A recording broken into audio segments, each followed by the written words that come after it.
Hello, everybody, and welcome to another week ahead forecast for the week beginning July the 7th through to July the 14th next week. And well, this week starts off fairly quiet and ends with a bang, but you'll see that when we look at the astrology. But before I dive into all of what's coming, I've also pulled 3 cards for the week, and we're going to look at some symbols for one of the events that's coming this week. But before I dive in and look at all that, I'd love it if you would subscribe to my channel, give me a thumbs up, leave me a comment, share the video if you like it, maybe tap that little bell to get notified when I upload new content. I'd also invite you to subscribe to my Substack blog. The free subscription gives you a written breakdown of a lot of these transits that I'm going to talk about every week as well. And also some of my daily posts I make free because it's such a big event or whatever. My daily posts, though, are behind the paywall, and I also have 2 membership levels on Substack if you want to support my work, because I put out a lot of content, because my aim is for you to understand the energies, and I want to tell a lot of people about what the energies are, but it all takes me a lot of time as well. But let's dive in anyway. Okay. So I'm going to get the chart up. We're going to go through the astrology first, and then we'll look at the cards and one of the symbols for what's coming. So we start the week on July the 7th. Just so you know, on these week ahead forecasts, I only very briefly talk about where the moon is, but we start with the week with the moon in Leo. We've got just over 2 days with the moon in Leo. The moon in Leo is more fun, more joyous, but you can see that the moon is only just 15 degrees away from the sun because we're still under the new moon energy. So the moon has no light. So even though it's in Leo, which is more playful, more joyful, this has an inward quality. Brings me to my favorite topic of self-care. So we'll a couple of days with the moon in Leo, and now let's dive into the major aspects. Well, like I said, the week starts pretty quietly, but the only major aspect that we have happening on July the 7th is late in the day, 8 p.m. Eastern. All times are Eastern for me because I have to pick a time zone. It's not even the one I live in, but it's where most people can figure out where they are. Venus over here, still in Cancer, still officially under the beams of the sun, will square off to Eris, the truth teller and table shaker and revealer of things behind the picket fence. More things are likely to be coming out from behind picket fences, more things around artifice. And as Venus emerges from the beams of the sun, that will become clear what's coming out from that. I do have to say, I just actually, before I recorded this, recorded a podcast session with Laurie Lothian of Lunatic Astrology, talking about the heliacal rise of Venus. So you might want to follow her channel to watch when that's released. I think it's released on July the 7th. Okay, so there we go. So the Venus square to Eris, though, is a real table shaker. Venus, or Aphrodite, was one of the goddesses who Eris revealed the vanity of the goddesses, or the shallowness of the elites. And I think at the wedding where she threw in the apple of discord. So, this is going to be an interesting square, because a lot of astrologers tend to go that Venus is all wonderful things. Well, Venus has a shadow as well. Venus can be jealous and shallow and very kind of more worried about appearances. than anything else. And so this, I think, this square happening tomorrow, really for you individually, is a real shake-up about where you are more shallow, where you are more worried about appearances and artifice and everything looking good, rather than getting down to what you really desire in the world, which is also Venus. All right, so let's move on to July the 8th. And you can see that the moon is still in the sign of Leo. Now we have a couple of bigger aspects on July the 7th. And it's Venus again, as Venus starts to pull away from the sun. Incidentally, it's officially 10 degrees apart is the heliacal rise, but it does actually depend where you are in the world. And also as an evening star, which Venus is going to be for the rest of the year and into her retrograde at early next year, she rises very slowly. So she's going to emerge from under the beams very slowly. A lot of people are not going to see her for quite some time in the evening sky, because you have to have a real good view of the horizon as the sun sets and Venus behind it. So people will be out there sky watching, but that's on your western horizon. Okay, but anyway, on the 8th, Venus still officially under the beams is sextile to Uranus. Now that's an important sextile because the Venus star point at 20 Leo last year on August the 13th was in square to Uranus. Now Venus has gone all the way around, conjuncted Uranus, and now is pulling away from Uranus again. Incidentally, they were conjunct at 23 Taurus, which is an interesting degree, but I'll talk more about that other times. But this is also important because we have fixed star Algol there, and Mars is coming up to meet Uranus. Venus and Mars being kind of cosmic lovers in a way, or in the myth at least, but it's also kind of our masculine energy and our feminine energy, or our yin energy and our yang energy that works together. So this is a supportive aspect of Venus in Cancer, birthing something new. So that's all I'll say about that. But that, it is a bit of an awakening. It's a bit like time for bringing radical change, time to create the change we want to see in the world, if you like. That's one way of putting it. Mercury on the 8th as well, Monday the 8th, is in Leo. The moon's just been over over Mercury. Mercury, I think, is just visible as well in the evening sky. But Mercury is sextile to Jupiter in Gemini on the 8th as well. So we've got two sextiles, which is more of a supportive aspect. It's more of a push to, where you can choose to use the energy to create and move forward. And of course, Leo and Gemini, Jupiter's in Gemini, Mercury's in Leo, and Jupiter is in Mercury's home sign, Gemini. This is creative ideas. This is passionate ideas and starting to speak up about your big ideas as we emerge from this new moon energy and several other things. But you can see the moon is only just about to reach 30 degrees from the sun and officially reach waning gibbous phase, which is when the moon gains light. So this is kind of stewing inside, ready to come out, and then ready to push in the phase up until the full moon. The other thing that happens on the 8th is that Mercury again squares the nodes, and sorry, not squares the nodes, sorry, sextiles the south node and trines the north node. Of those two aspects, the trine is slightly stronger, more of an opportunity, more of a creative opportunity.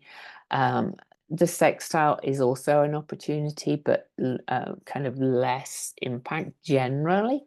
But this is to the node. So this is letting go of codependence and moving towards this standing in your strength. We've been building up this new sense of selfness, right? And these aspects on the 8th are going, okay, I'm ready to kind of speak. I'm ready to create.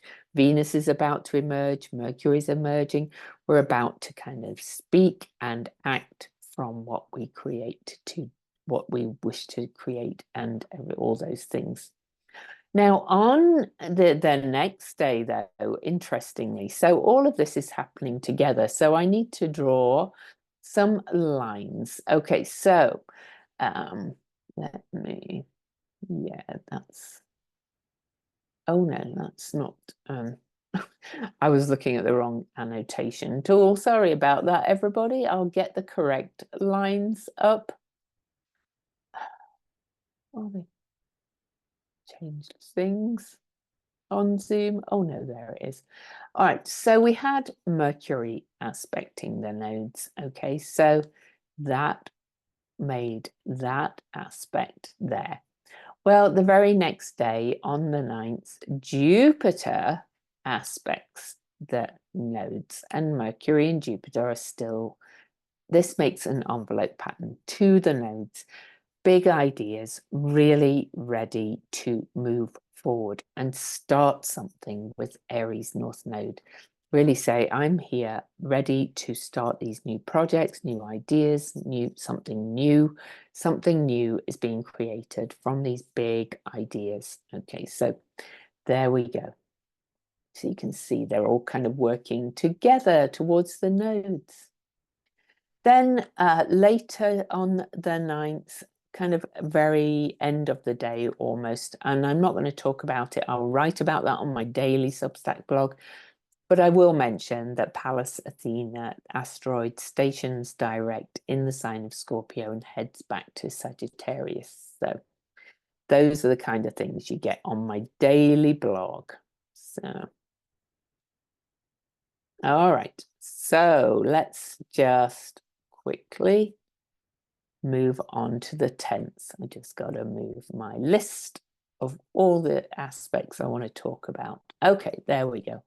Something was moving quite slow for some reason. So on the 10th, we have,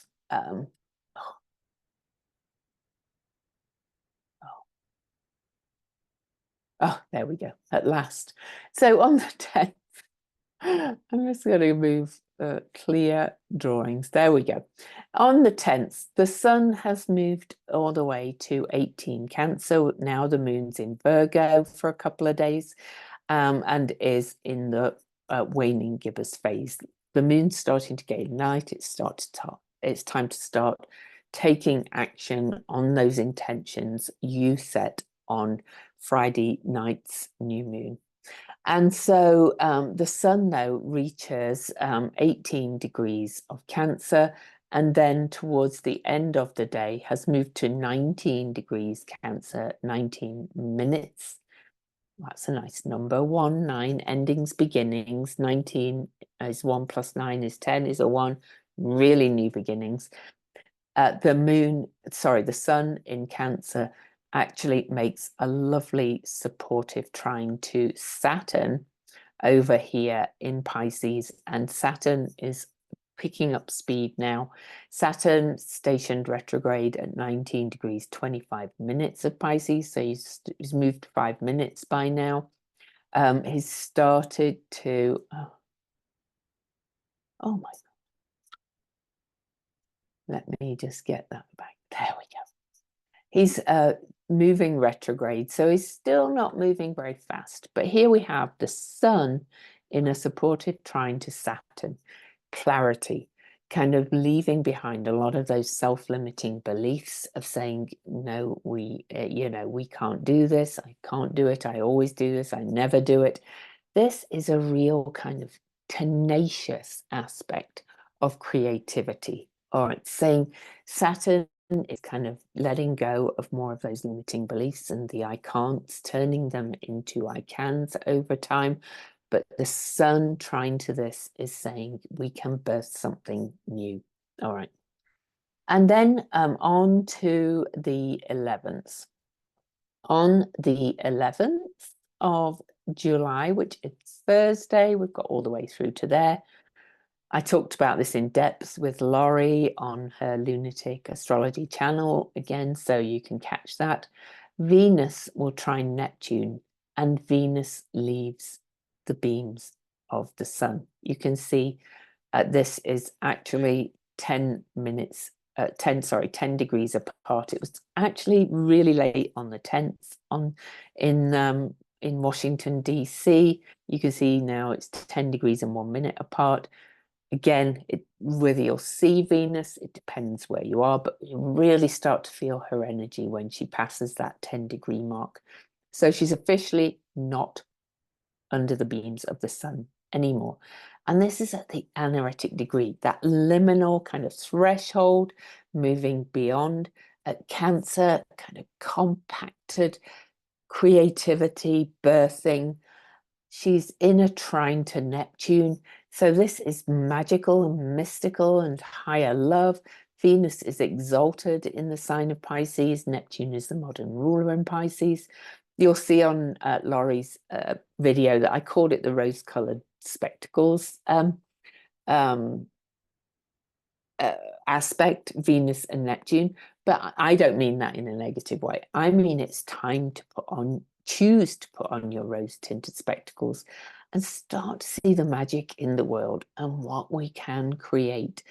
And also we can birth something more beautiful. So this is quite a beautiful trine aspect, in my opinion, on July the 11th. And it's actually exact at 10:32 a.m. So you're going to feel that one coming on it for the days before, because it's a big aspect. But that's Venus' first aspect as she leaves the beams of the sun. So this is about creating magic, creating sparkle, you know, because I believe we co-create with the universe. I don't think the universe just does things to us. I think it's how we respond and react as we bounce off each other. And then right after that, so that is an exact trine from Venus to Neptune, and that's at 10:32 a.m. Eastern. Less than 2 hours later, at 12:18 p.m., Venus moves into Leo, the sign of Leo, where it's girls just want to have fun kind of energy. Venus is out from under the beams of the sun, going, it's time for some fun, time for some leadership, time to lead from the heart. That's also the sign that she was in retrograde in last summer. She actually was retrograde between 28 degrees, 12 degrees Leo and 28 degrees Leo, with a star point at 20. And Venus is going to whip through the sign of Leo, covering all those degrees again. And I'll talk about those on my blog, Substack blog, and over time. But the first aspect that Venus makes in this journey through the sign of Leo is on her day, Venus Day, Friday, July the 12th. Seems, is that Bastille Day? What's Bastille Day?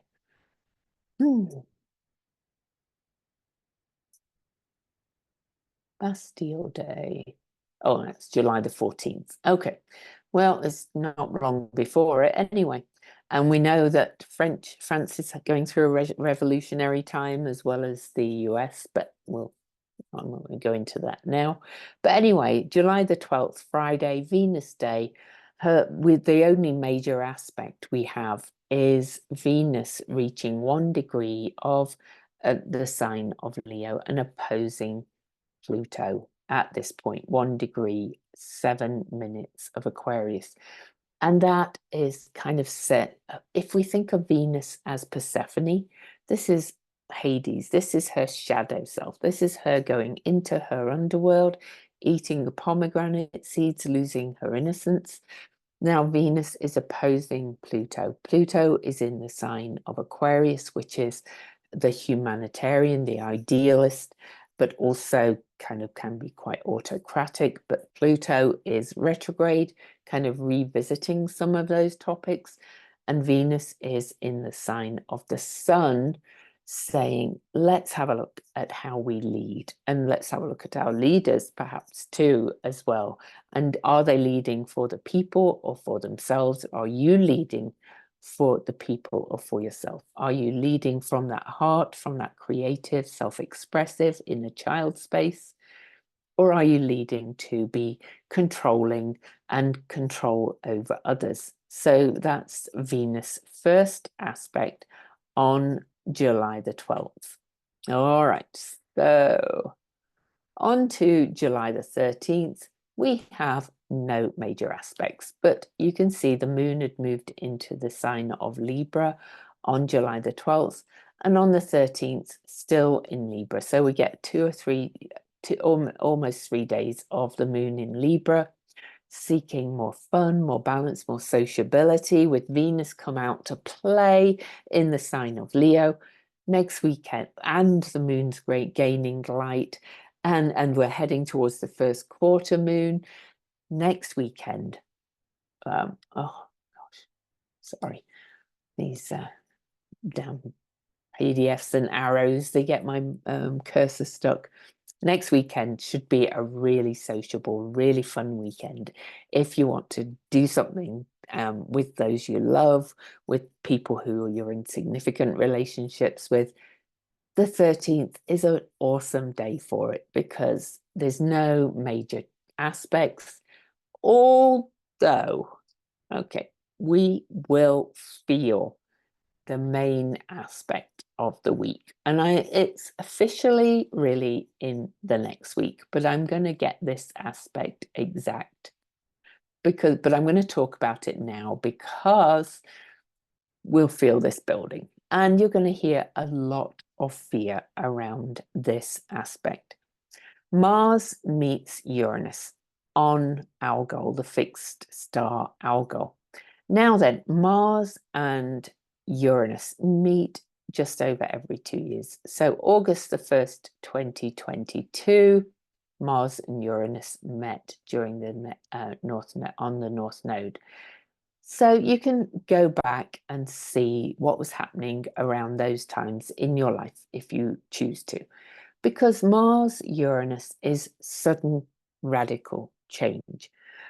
But that can come from within, or it can come from without. It can be a shock, it can be a slap around the face, it could be a surprise, but it can also be this sense of aha and awakening. So since I prefer to really speak to you about how you can work with the stars individually, let's see this as an aspect of awakening. So August 1st, 2022, January the 20th, 2021. So that was also there in the sign of Taurus. So you can see that this is not that uncommon an aspect. But let's get back to this one. You're going to hear an awful lot of fear around this one because it's conjunct fixed star Algol, which the traditional astrologers called the demon star. She's a binary star. Algol is a binary star that kind of eclipses itself all the time. So it appears to disappear and reappear. And of course, you know, a lot of this old traditional astrology really looked on the gloomy side of things. And a lot of this kind of so-called feminine energy was also talked about in very negative terms. So let's have a quick talk about the myths. Okay, so this is in the Perseus constellation in the zodiac of Taurus. This is the center of Medusa's head or third eye, and is closely connected with her myths. And remember, the myths are stories, and they were mostly written in patriarchal times. But in Greek mythology, Medusa was a gorgon whose hair was made of stakes. I actually love Medusa.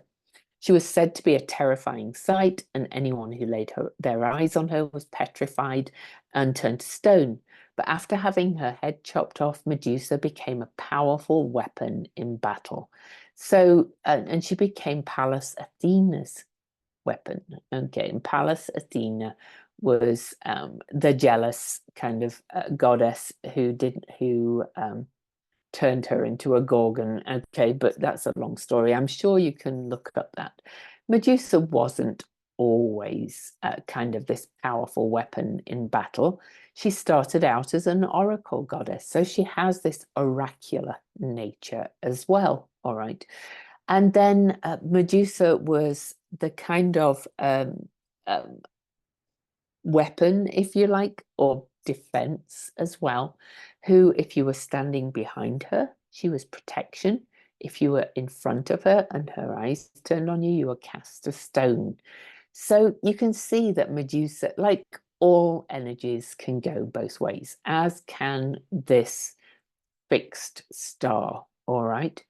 Ultimately, Medusa became more powerful after she died, after her head was chopped off. And there's some irony that she ended up being Athena's weapon, but that's how things are, because Medusa is actually a powerful symbol of transformation and feminine power. Okay, so she can ward off evil and enhance her oracular psychic abilities. Remember, she was an oracle goddess. Okay, it was said that the blood that dripped from her decapitated head birthed new life and was also linked to the magic of the menstrual cycle. Is it any wonder that this fixed star has been demonized as the demon star? All right. So she became more mighty, more powerful, and she became a protectress, and she could kill as well if people attacked her. So, you know, that kind of gives you a feel for looking at Algol in a new way. Something about standing strong, rising up, transforming to whatever's awakened on this Mars-Uranus conjunction that's coming next week. When you use energies consciously, which is what I write about every day, Medusa can be very powerful, a strong attunement to your psychic and physical protection. And you can actually wear the head of Medusa as a powerful talisman. I have a t-shirt with her on. So it's called Petrify the Patriarchy. So, you know, this is, if you work, which is why I put so much content out, because I want you to be aware of these things and use the energy consciously. All right. Now, you know, this can take down enemies, though. This can really awaken to you to how you can literally petrify the patriarchy or turn to stone the enemies of where we are going, where we are ultimately, what we are ultimately creating. Okay. So all this is happening at 26 Taurus. And this is such a powerful conjunction. Remember the last one was conjunct the North Node. So August the 1st, 2022 was conjunct the North Node when it was still back in Taurus. Something that began then, ending of a cycle, was at 9 degrees, which is ending as well. But 1 and 8 is new beginnings of bringing stability back. This one is a 2 plus 6, which are both very yin numbers, and they both make 8, which is the number of stability again.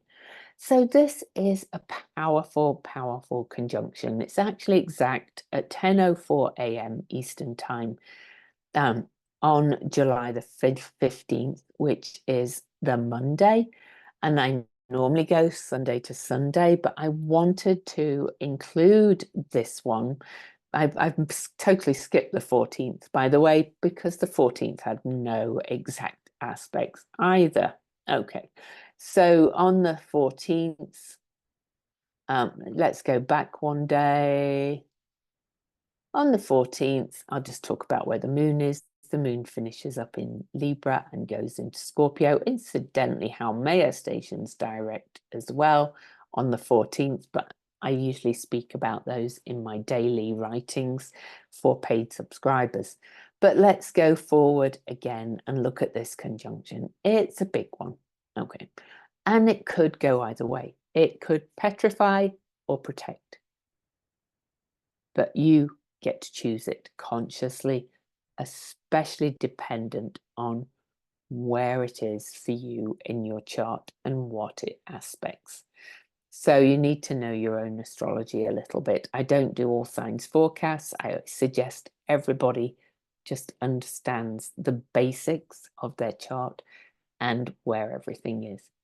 All right, so because that's such a powerful conjunction, before I look at the cards, I am going to read the symbols for this conjunction in Taurus.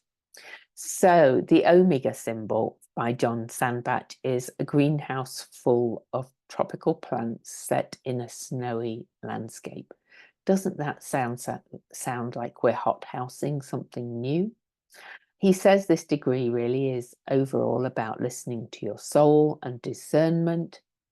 The Chandra symbol is a man sculpturing, or a person, I prefer to say, sculpting hedges into animal forms. And the Pleiadian symbol, I'll read in a minute. He says, you hold your way of being no matter what environment you're in. You have an instinct for being able to isolate yourself from whatever will be harmful or non-life supporting to you. You go your own way in a manner that many others find compelling, admirable, and worthy of emulating. Yours can be quite positive use of Taurus stubbornness. Now then, the sculpting into animal forms. He said, John Sandbach, when I say he, says that the Omega symbol effectively places something, the tropical plants, where they wouldn't normally grow. And the Omega symbol turns natural forms into shapes they wouldn't normally take. The Chandra symbol does, sorry. This degree delights in juxtapositions, especially unexpected ones, which heighten your awareness and help you see more clearly and appreciate fully your environment. The amount of trouble taken to build a greenhouse in the snow or to sculpt topiary is great, but this degree likes challenges that achieve striking results. The purpose here is to reveal what we have and to bring forth talents and abilities, no matter what difficulty or inconvenience is met in the process. And I think as well, we have to remember that this is in one of Venus signs, and Venus has come out to play, right? And to create and to take the lead and to shine. All right, the Pleiadian symbol, which is the rechanneled Sabian symbol, is wrinkled hands caress a piece of turquoise. I'm just going to leave that one with you. And the Azoth symbol says, from despair and sorrow, a mind soars into the realm of higher potential. Honestly, guys, we really are moving into much better time slowly. Just doesn't always feel like it. There's some things we have to finish up first. All right, so the cards for the week. Unsurprising to me, really. We had all reversed. So we start the week with the Seven of Pentacles reversed, which is feeling impatient, losing faith, not following through, frustration with the rewards so far. Because remember, we start the week with the moon still new, Venus still under the beams, you know, things are really not starting to move yet. But as the week does, you know, they're open up. So this really is kind of a call to hold the faith and, you know, not give up, because this can be a warning about giving up too early and too easily and not following through. All right, Seven of Pentacles reversed. And then the next card we pulled is the Nine of Cups reversed again. And this is about unfulfilled desires, unmanifested dreams. Greed could be blocking your path with this, or not appreciating what you have already and the simple things in life. And a strong need to find the rocket fuel of positivity and optimism. But then that's coming early next week. All right, that rocket fuel. But then we finished the week as well with another caution. So this is all caution about stepping into kind of unchecked gloom, not appreciation, no gratitude, all kinds of things like that. But we end the week with the Emperor reversed. And this is being overly pragmatic and rigid. This is being overly selfish. Remember, self-care and self-love is different to being too selfish. This is bringing out, or just raise your awareness where you're too defensive, where you have a desire to control, and where you're too stubborn. Remember, stubbornness can be okay, and that Mars-Uranus Algol thing is going to break free through some of that. As we approach that at the end of the week, this is where you're trying to just like control and have unchecked power over others instead of changing what you can within you. All right, that's it for the week. I will see you on the next video. Don't forget to leave me a thumbs up. Don't forget to subscribe. Don't forget to leave me a comment. Mwah.